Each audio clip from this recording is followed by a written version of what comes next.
President Obama quietly announced a plan to gut welfare reform by dropping work requirements. A new Republican attack on President Obama for changes to welfare.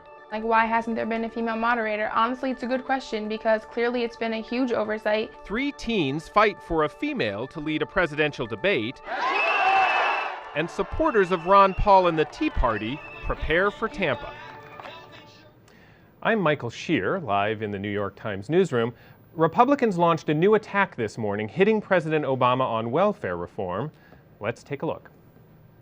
In 1996, President Clinton and a bipartisan Congress helped end welfare as we know it by requiring work for welfare. But on July 12th, President Obama quietly announced a plan to gut welfare reform by dropping work requirements. Under Obama's plan, you wouldn't have to work and wouldn't have to train for a job. They just send you your welfare check. I'm joined now from Washington by White House correspondent Jackie Calmes to talk about this a little bit more. So, Jackie, this is based on a memo from President Obama's Health and Human Services Secretary saying that the government will provide more waivers for states who have these welfare to work programs. Why are conservatives so outraged by this?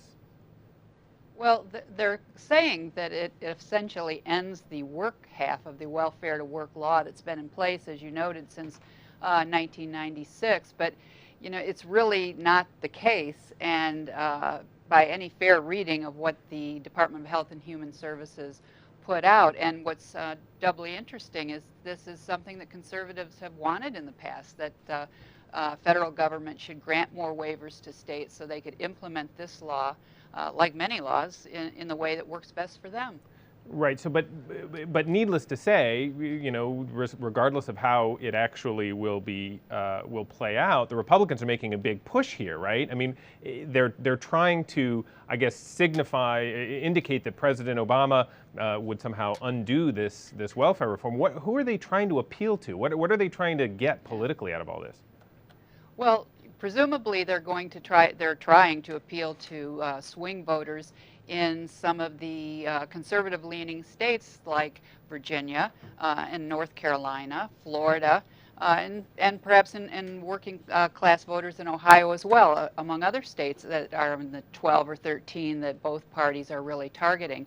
And it's interesting, Mike, because we've seen, you know, for a number of years, welfare hasn't really been prominent on the national debate in presidential election years since this bipartisan law was passed in 1996, where for decades prior to that, 60s, 70s, 80s, into the 90s, in presidential elections, welfare was a major issue in which Republicans tried to attack Democrats. And Democrats would claim at the time that it was sort of part of this Southern strategy. It was a subtle race card.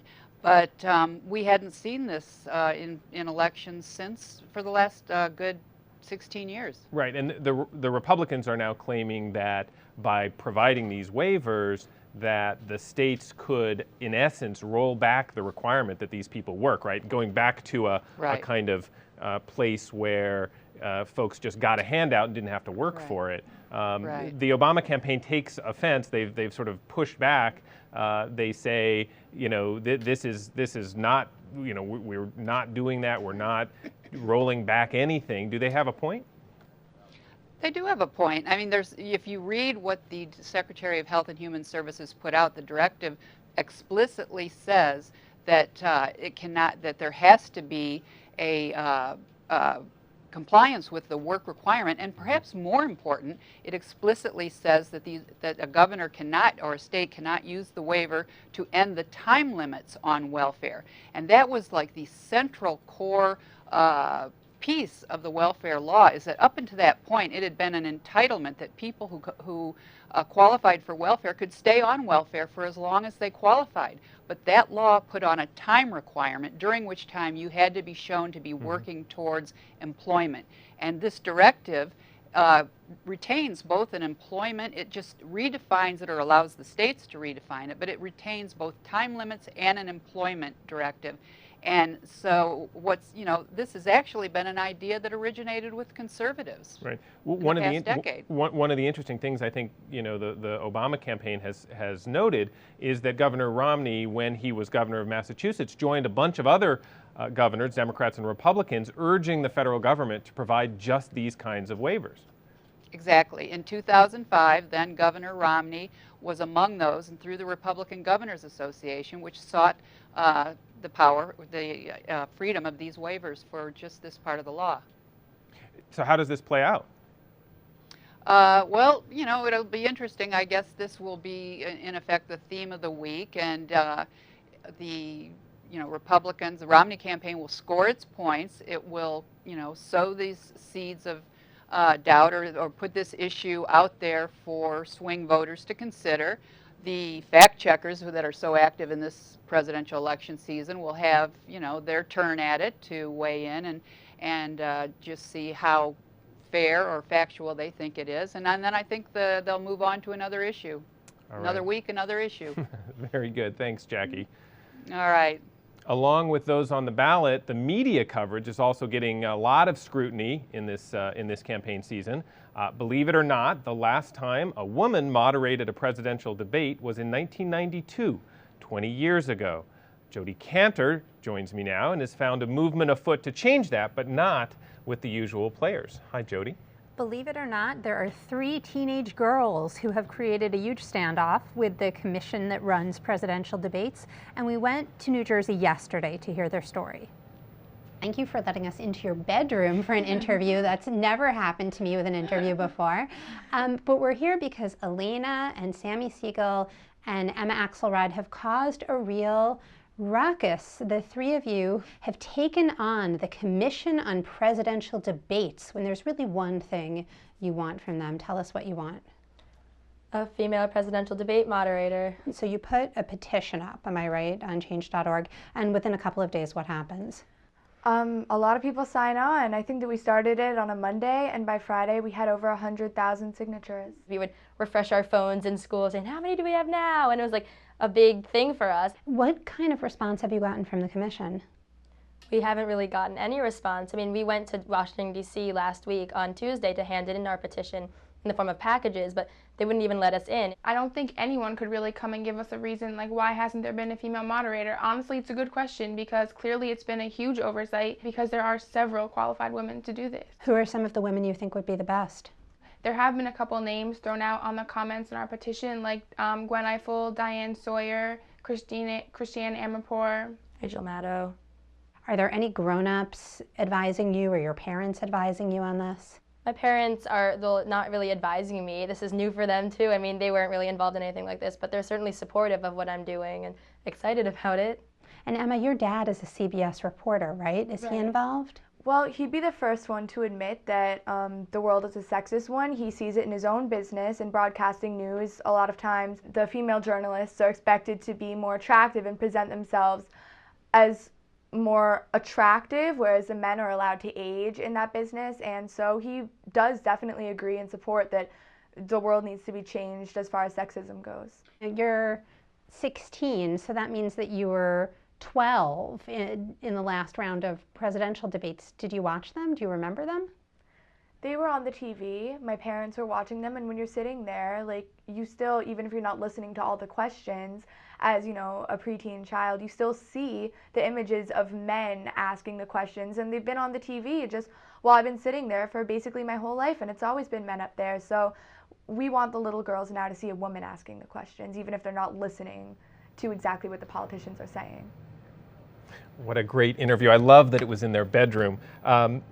You know, what's interesting when you listen to those girls, Jody, is that in some ways they've become the voice of, you know, women anchors and broadcasters who aren't giving voice to this question themselves. I mean, you'd think it would be something that would have come up within the profession, and yet it's these three young women who are having to kind of give voice to that.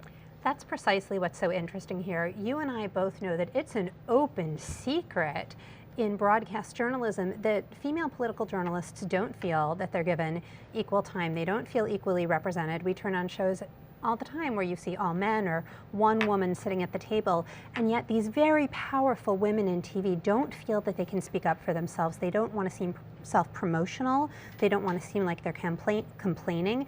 So it's left to a couple of teenage girls from New Jersey to raise this issue. But you do get the sense that the folks who might be tapped for one of these things do kind of support what they're doing and are kind of quietly, if nothing else, sort of rooting for them. They won't say it publicly, but part of what this has done has been to build up a lot of suspense around who will be chosen. Apparently we're going to find out in just a few days or a few weeks who the moderators will be. So what does the commission say? I mean, this is, an august body of, sort of political people in Washington that take on this task every 4 years of setting the debates and the formats and all that. What do they say? Part of what's surprising is that this very august, experienced commission has responded in a pretty awkward way. I talked to Janet Brown, the director, yesterday. She defended the commission. She said they taken into consideration a lot of factors before they choose moderators. However, she did not really want to address the gender issue. Nobody can really answer the question of how did 20 years go by. I should add, by the way, that Gwen Ifill did moderate 2 vice presidential debates. Okay, so you sat down with these girls, you talked to them, from watching them on the tape, they seem very sophisticated and sure of themselves. What's your sense of how, of who these girls are and how they came to do this? I do think they're very savvy. These girls at such a young age have kind of studied the media. They're employing some classic tactics. As we saw on the tape, they kind of ambushed this office last week. There were cameras all around them.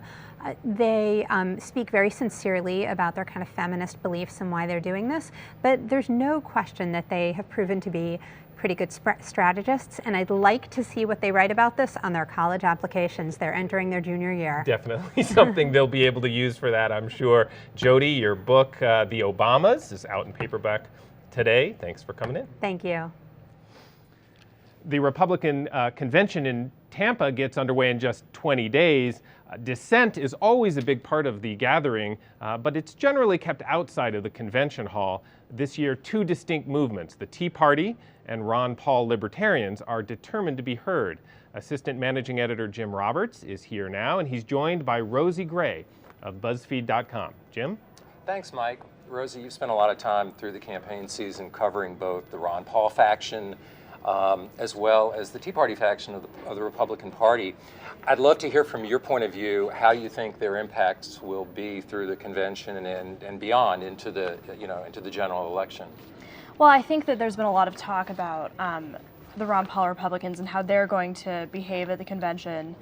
The Paul campaign has been concerned with how their delegates are going to act. Possibly a little too rowdy, or possibly. There's been sort of a pattern of state conventions this year that have been characterized by conflict between the Ron Paul Republicans and the Romney Republicans. Right, and in particular states that you can cite? There's been incidents in Louisiana, Missouri, Maine, Massachusetts. There's been a number of them. And what's the strife over specifically? A lot of conflict over which delegate slates and which delegates belong to which candidates. Okay. In Massachusetts, the Ron Paul delegates were actually forced to sign an affidavit saying that they would vote for Romney, and a lot of them just sort of left in protest. So there's been a number of different types of incidents. I think there's been some concern that those will carry over into the national convention. But the Paul campaign has been worried about keeping that, calm. Now, what sort of issues do you think that the Paul supporters, will be really pushing, as they get to the conventions? Are there specific things that they're really going to push the party on? Well, they really care about taking their Audit the Fed cause over the finish line, and they really care about having an Audit the Fed, something about that in the party platform. Another issue that they're starting to care about is internet freedom and not regulating service providers, and that's something that in Paul world has become increasingly important as sort of their next battle after Audit the Fed.